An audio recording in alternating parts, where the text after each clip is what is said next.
Something is breaking inside Tehran, not in the Strait of Hormuz, not in the waves of drones sweeping across the Gulf. It's happening in the internal meeting rooms, where two factions, the civilian leadership and the military, are fighting for control over the fate of this war, and one of them is winning. But what's terrifying is that the consequences of this power struggle don't stop at Iran's borders, because the side that has just seized control is not the side that wants peace. It's the side that has nothing to gain from peace. At the same time, at RAF Fairford in Britain, independent aviation spotters are recording what they describe as unusual activity, B-52’s and B-1B bombers, taking off at a pace never seen before. This is not routine training. This is not in standard exercise. This is preparation, and Washington isn't even trying to hide it.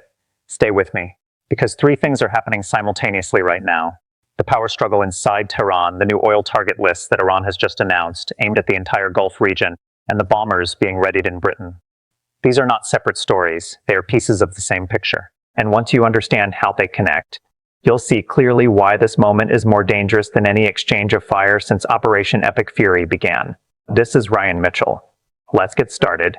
Let's start with the power struggle happening inside Tehran. On April 25th, Iran sent a delegation to Islamabad to engage in contacts with the American side through Pakistani intermediaries. But the head of the delegation was not Mohammad Ghalib, who had previously led the negotiating team.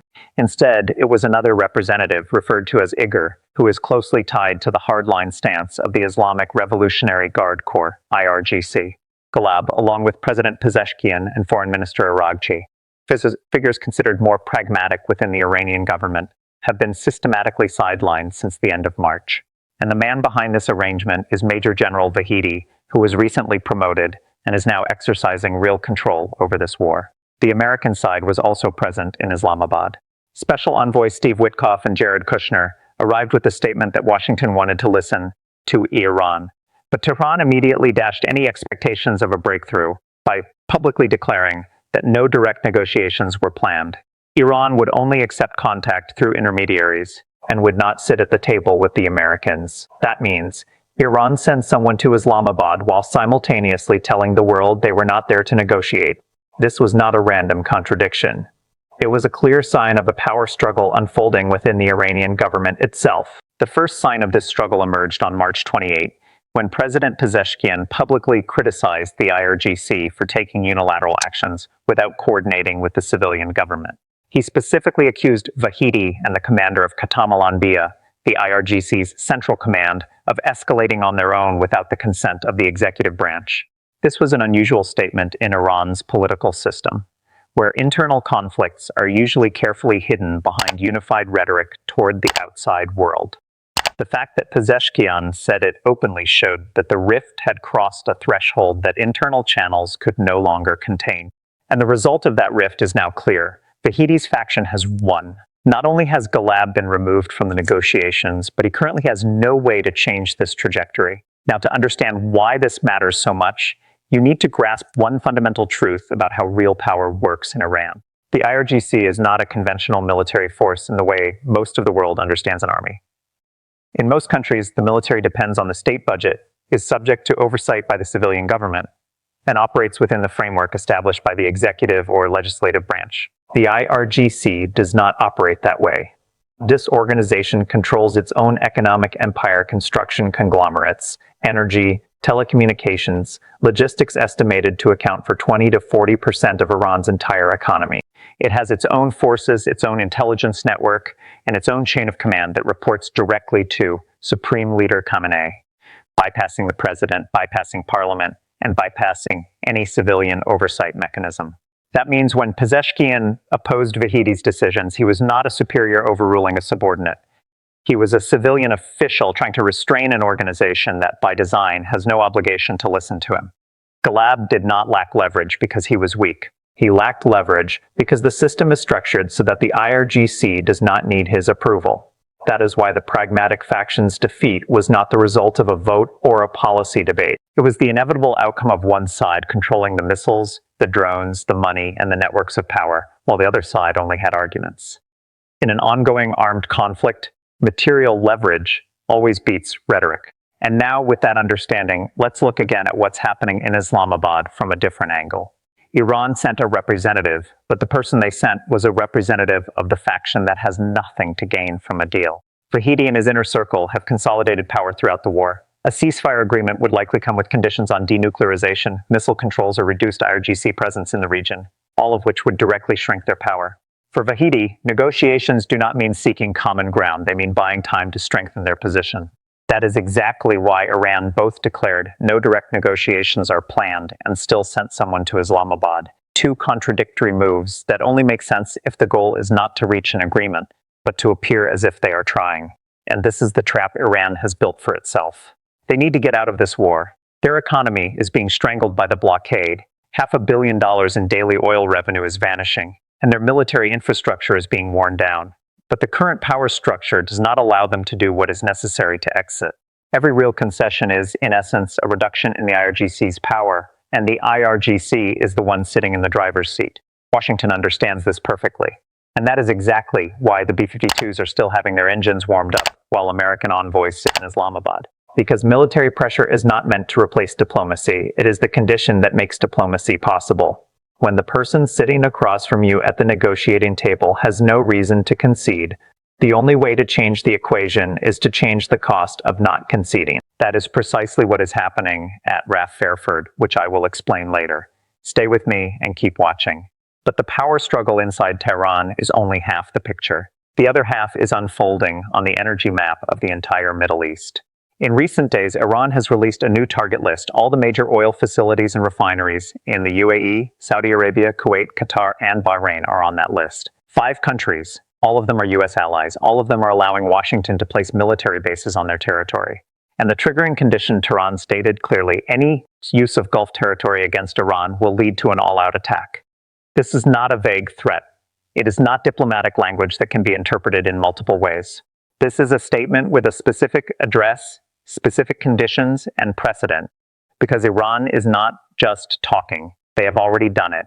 Throughout this conflict, Iran has launched hundreds of ballistic missiles, drones, and cruise missiles at the energy infrastructure of the Gulf countries. Saudi Arabia's east-west pipeline was hit, cutting off 700,000 barrels of oil per day with a single strike. The Das Island LNG facility in the UAE, one of the region's most important liquefied natural gas export hubs, was attacked. Facilities in Kuwait and Saudi Arabia continue to suffer damage. The Strait of Hormuz remains closed, and Tehran has bluntly stated that the strait will stay closed until the US blockade is completely lifted. While calling that blockade policy piracy and economic warfare, the IRGC has declared that it is leading this conflict. And in case the world still hasn't gotten the message, Tehran added one more detail. The next attack will be stronger than the previous one. Not a repeat, but an escalation. Now, to understand why all of this is structured this way, why Iran chose to publicly announce a target list, instead of acting silently as in many previous strikes, you need to understand the strategic logic behind it, because this is not impulsiveness. This is a tactic with a name, and it has been used in geopolitical conflicts enough times for us to read the intent behind it. The core logic is very simple. Iran cannot defeat the United States in a direct confrontation. The gap in military capability is too large, and Operation Epic Fury has proven that once again. But Iran does not need to defeat America to change the equation. They only need to create a high enough cost for those around America, the regional allies that Washington depends on to maintain its military presence here, so that those countries begin to recalculate whether allowing US bases is still worth it. This is the logic of the economic hostage. You don't attack the enemy directly. You attack the things the enemy needs to sustain the war, and you put those things in a position dangerous enough that the parties involved are forced to question their involvement. Iran's decision to publicly announce the target list, rather than acting by surprise as in previous strikes, is an escalation within the deterrence tactic itself. When you act silently, you cause damage. When you announce publicly in advance, you create constant psychological pressure, enforcing the Gulf countries to live in a state of dailies calculation, not just after they are attacked. And the statement that the next strike will be stronger than the previous one is not just an additional threat. It is a mechanism to amplify that pressure, because it forces the UAE, Saudi Arabia, Kuwait, Qatar, and calculate costs not based on what has already happened, but on what has not yet happened. The damage that has occurred, pipelines cut, LNG facilities hit, is measurable cost. But the damage from a much stronger attack, targeting the entire oil infrastructure of all 5 countries at once, is a number no one in the region wants to calculate. That is exactly the point Iran wants: every decision to allow the US. To use bases now comes with an unspoken question: is it worth it? But this is where the strategy reaches its deadly limit. The Gulf countries are trapped in a position with no perfect way out. They cannot refuse America, because their entire security structure depends on Washington's military presence. Without the US, they would have nothing to counter Iran with. But they also do not want to become targets of the kind of attacks Iran has just described as even stronger than what has already happened. That is, the real leverage point Iran is exploiting, not military strength, but the strategic insecurity of those caught in the middle. However, there is a threshold that, if Iran crosses it, this strategy will not only fail, but will backfire. If Iran actually launches an all-out attack on the oil infrastructure of all 5 Gulf countries at once, they will not only draw America into a new escalation, they will drag the entire global economy into it, because this region supplies a significant portion of the world's oil production, and a shock large enough to the global energy supply chain is something no major power, including China, Iran's largest oil buyer, can afford to stand by and watch. That is the threshold at which international geopolitical pressure would come down on from multiple directions at once, not just from Washington. And Iran knows this. That is why, up to now, they have been declaring rather than acting fully. This strategy only has value as long as it remains a threat. The day it is fully executed is the day it loses all its leverage and becomes an act of self-destruction. And while Iran is carrying out that economic hostage strategy, another signal is being sent by the roar of jet engines over the skies of Western England. At RAF Fairford, independent aviation spotters are recording what they describe as unusual activity. B-52’s Stratofortress and B-1B Lancer bombers are taking off at a frequency not seen in many months. This is not scheduled routine training. This is not a standard rotation exercise. This is a concentrated wave of preparation, and images of B-52’s with dozens of JSM missiles hanging under their wings have appeared publicly, unhidden and uncensored. JSM-ER, Joint Air-to-Surface Standoff Missile Extended Range, is a long-range cruise missile designed to be launched from aircraft and strike deep into enemy territory from hundreds of miles away without the launching aircraft needing to enter the target's airspace. A single B-52 can carry dozens of these missiles on one sortie. That number is not meaningless technical detail. It is a measure of attack density that no other platform in the U.S. arsenal can replicate in a single flight. And if the ceasefire collapses, these bombers are ready to operate with no restrictions, gloves off, no target limitations, full-force strikes against ballistic missile storage facilities across Iranian territory. To understand why this matters, you need to look at what Iran is trying to protect and how they are protecting it. One of the priority targets identified on the U.S. forces list is OGAB-44, also known as Eagle Base, a secret IRGC base dug deep into the heart of a mountain range. This is not a conventional military base with perimeter walls and fences. It is a large-scale underground complex built inside solid rock, with multiple tunnel entrances wide enough for ballistic missiles to move in and out, and taxiways large enough for the F-14s that once operated here to taxi. A detail that clearly illustrates the true scale of this facility. In addition to the mountain section, there are supplementary underground ammunition depots, barracks, IRGC command posts, and maintenance facilities, all forming a self-sufficient structure capable of operating independently for extended periods. The mountainous terrain provides a natural defensive advantage. The base can only be approached from a single direction because the mountains block all other angles. The runway is severely limited in operational capacity. Aircraft must descend and make a 180-degree turn to change direction for takeoff, which significantly restricts the number of sorties that can be conducted in a given time. That is exactly why Iran effectively abandoned conventional combat air power long ago.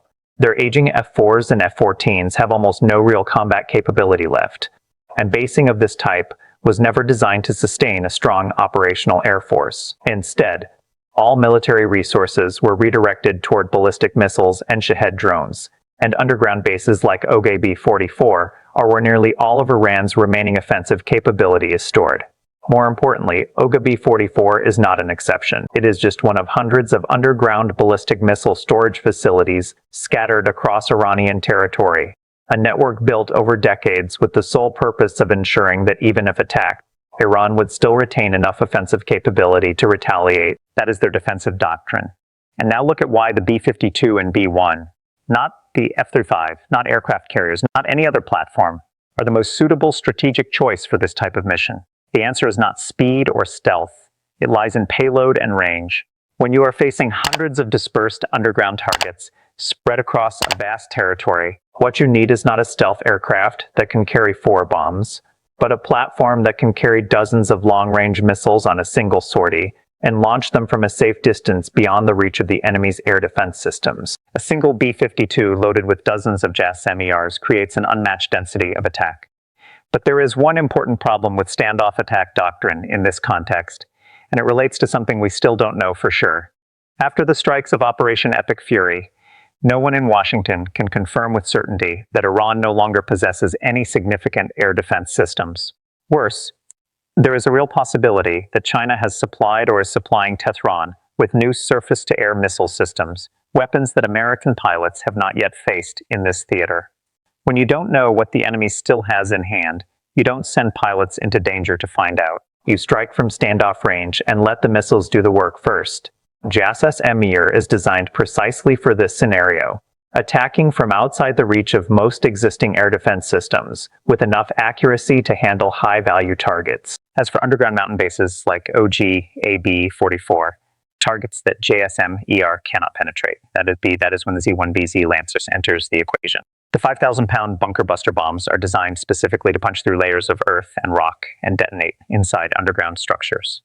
And the mountainous terrain that Iran sees as a defensive advantage is actually a tactical weakness. Because there is only one feasible approach direction, that is exactly where you concentrate all your firepower. But there is a deeper strategic dimension that most analyses miss.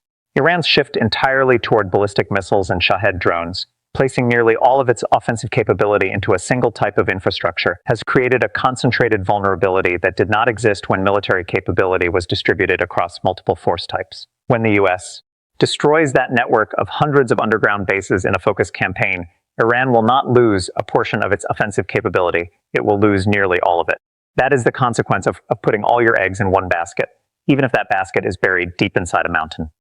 And now let's return to the original question. Why Washington is not trying to hide what is happening at Fairford. Why spotters are free to record and publish images of bombers with JSM-ERs hanging under their wings without any significant effort to suppress the information. The answer is because this is not an intelligence slip. This is a message. Every image of a B-52 with missiles under its wings that appears is a reminder to Tehran that the military option is not just on paper. It is being prepared with specific weapons for specific targets. But the B-52s and B-1s at Fairford are only the visible part. The invisible part is operating right beneath the surface of the Gulf. Right now, Arleigh Burke-class destroyers and American submarines are present and operating continuously in the area, not as a show of force, but as a real-time enforcement mechanism for the blockade. The U.S. Navy has carried out interceptions of Iranian vessels in recent days, not theoretical warnings, but physical actions to stop Tehran's commercial and military flows. Underwater, submarines are tracking the network of unmanned underwater vehicles that Iran has deployed in the Gulf while continuously conducting ISR, intelligence, surveillance, and reconnaissance, creating the complete situational picture that Pentagon war planners are using to update their target packages. On and near the surface, 2 specialized drone systems are adding additional layers of situational awareness that Iran cannot hide from. The Andromeda Fury drone, which may already have been deployed to the theater, though this has not been officially confirmed, is designed for continuous high-altitude reconnaissance. The Squire drone operates in a completely different way. It flies close to the water surface and looks down with sonar to detect naval mines that Iran has scattered across the Gulf as an additional layer of defense. These 2 systems together create a continuous awareness network. Nothing moves in the area without being recorded. And this is the important point that many analyses miss when looking at the overall picture. What is happening is not 2 parallel campaigns, one at sea and one in the air. This is a unified warfighting doctrine in which American naval and air power are combining into a single coordinated campaign, each component amplifying the effectiveness of the other. The blockade is strangling Iran's economy, while the bombers at Fairford maintain military pressure, and both are simultaneously creating an environment in which every day without a deal is a day Tehran pays an additional cost. There have been some reports in recent days saying that U.S. munitions stockpiles have decreased after the strikes of Operation Epic Fury. That is true, Stockpiles have decreased compared to before. But confusing decreased compared to before with crisis is a serious analytical mistake. This is the phase of rearming and building a new attack package, the process of preparing for sustained operations, not a sign of capacity limits. Washington did not design this campaign for a short-term strike. They are preparing for prolonged pressure. Witkoff and Kushner sitting in Islamabad do not contradict that. They are the signal that Washington wants to hear what Tehran has to say. But the diplomatic door is open while the blockade continues. The bombers continue training, and the submarines continue patrolling. Trump called this strategic patience. Give me more time, but combined with a direct warning that if the Strait of Hormuz is not fully opened, pressure will increase, not decrease. Pete Hegseth called the blockade a gift to the world and affirmed it will be maintained as long as it takes, because this is not a temporary measure to create short-term negotiating leverage. It is a long-term strategic tool that is strangling the $500 million in daily oil revenue that Iran earns from China, the only remaining financial source keeping the IRGC's machine running. And this is the full picture on April 25. On one side is Bahidi and his IRGC inner circle, the people who have just seized control of the negotiating table, who have nothing to gain from a substantive deal, and who are running an economic hostage strategy with an oil target list stretching across the entire Gulf region. On the other side is a multidimensional American pressure campaign, a financial strangling blockade, submarines patrolling beneath the Gulf, and B-52’s with dozens of JASSM-ERs being prepared at Fairford for a gloves-off scenario targeting the hundreds of underground bases Iran has spent decades building. These two forces are pulling against each other right now. If the negotiations in Islamabad collapse, if Bahidi decides that no conditions are acceptable, the next scenario will unfold in a predictable sequence. JSM-ERs from B-52’s clear the air defenses, 5,000-pound bunker-buster bombs from B-1Bs strike the underground bases, and Iran retaliates with whatever it is left, swarm drones targeting the oil facilities of the 5 Gulf countries. That is when the Gulf countries will need what they should be preparing right now. High-energy microwave defense systems, capable of electronically destroying entire drone swarms at the speed of light, a non-kinetic solution that is far more cost-effective than traditional intercept missiles, and more importantly, something Iran has no experience countering. But all of those scenarios depend on one single question, that no one in Washington, no one in Riyadh, and no one in Riyadh's civilian government can answer for one man, whether Bahidi has enough sense to understand his own limits, or whether he will continue to prove that when you have a hammer in your hand, everything looks like a nail. The world is waiting for an answer from a man that even his own country's civilian government cannot control. If you want to continue following the developments of this conflict, strategic analysis, not just surface-level news, please subscribe to the channel so you don't miss any future analyses. Thank you for watching until the end. See you in the next one.